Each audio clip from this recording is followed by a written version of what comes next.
जय श्री प्यारे साथियों, आज से हम आगमन काल की शुरुआत कर चुके हैं और आज हमने पहले रविवार द्वारा आशा के रूप में इस आगमन काल की शुरुआत करी है। हम सभी के जीवन में हमें किसी भी कार्य के लिए एक आशा रहती है। जैसे कि अगर हम पूरे महीना जॉब करेंगे, अच्छा काम करेंगे तो हमें महीने के अंत में सैलरी मिलेगी। हम पूरे साल किसी भी ऑफिस में या किसी भी जगह पर अच्छा कार्य करेंगे, अच्छी परफॉर्मेंस देंगे तो हमें साल के अंत में जो एक्सपीरियंस मिलता है या जो प्रमोशन मिलता है वह अच्छा होगा। हम अच्छी पढ़ाई करेंगे तो हमें एक आशा रहती है कि हमें अच्छा रिज़ल्ट देखने को मिलेगा। प्यारे भाई और बहनों, उसी तरह से हम में भी एक आशा है कि हमारे प्रभु यीशु फिर से आएंगे। और इस आगमन काल में हम प्यारे भाई और बहनों, हम कई तरह की तैयारियां करते हैं।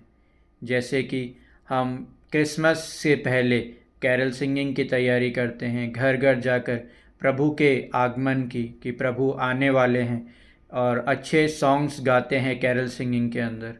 हम क्रिब बनाने की तैयारी करते हैं, अच्छा सा गौशाला बनाते हैं प्रभु के स्वागत के लिए।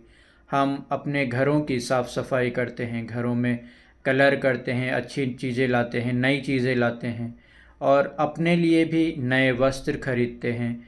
और कई सारी छोटी छोटी चीज़ों की हम तैयारियां काफ़ी पहले से करने लग जाते हैं। लेकिन प्यारे भाई और बहनों, सबसे महत्वपूर्ण एक चीज़ होती है, वह है आत्मिक और आध्यात्मिक तैयारी। मैं एक स्टोरी आपको सुनाना चाहूँगा। एक वुड कटर था जो लकड़ियाँ काटता था। वह नौकरी के लिए एक जगह पर जाता है और उस ठेकेदार से नौकरी के लिए पूछता है, तो वो ठेकेदार उसे कहता है कि तुम जितने ज़्यादा लकड़ी काटोगे या जितने ज़्यादा पेड़ काटोगे, तुम्हें उस हिसाब से रोज़ पैसे दिए जाएंगे। तो जो व्यक्ति था वह बहुत ताकतवर था और उसमें इतनी क्षमता थी कि वह एक दिन में अधिक से अधिक पेड़ काट सकता था। तो वह उस नौकरी में ज्वाइन हो जाता है और पहले दिन वो जाता है तो कम से कम 20 पेड़ वो काट देता है। तो उसका मालिक उसे उस 20 पेड़ों के कटने के उसे पैसे दे देता है। इसी तरह से अगले दिन वापस नौकरी पे जाता है तो वह 18 पेड़ ही काट पाता है। तो वह थोड़ा सा निराश होता है और ये सोचता है कि चलो कोई बात नहीं, आज 18 ही कटे, कल मैं थोड़े और ज़्यादा काट लूँगा। इसी तरह से तीसरा दिन होता है, तीसरे दिन वह 15 पेड़ ही काट पाता है। तो थोड़ा सा चिंतित होता है कि कहीं मैं कमज़ोर तो नहीं होता जा रहा या मैं वीक तो नहीं होता जा रहा। फिर चौथे दिन वो जाता है तो 10 पेड़ ही काट पाता है।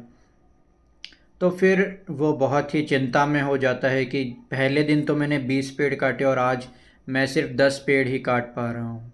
फिर ये सब चिंताओं को लेकर वो अपने मालिक के पास जाता है और मालिक से कहता है कि मालिक, शायद हो सकता है कि मैं अब कमज़ोर होता जा रहा हूँ, मुझसे यह काम जो पहले दिन जितना मैं कर पा रहा था अभी नहीं कर पा रहा हूँ।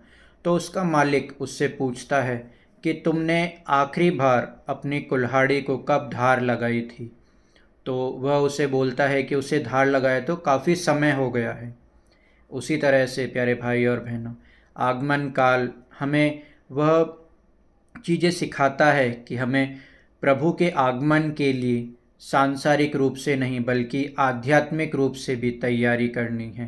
हमें प्रभु के वचनों पर मनन चिंतन करना है, अच्छा जीवन जीना है, पाप के अवसरों से दूर रहना है, अधिक से अधिक समय प्रार्थना में बिताना है, ताकि हम प्रभु के वचनों द्वारा, प्रभु के वचनों पर मनन चिंतन द्वारा अपने आप को और अधिक तैयार कर सकें।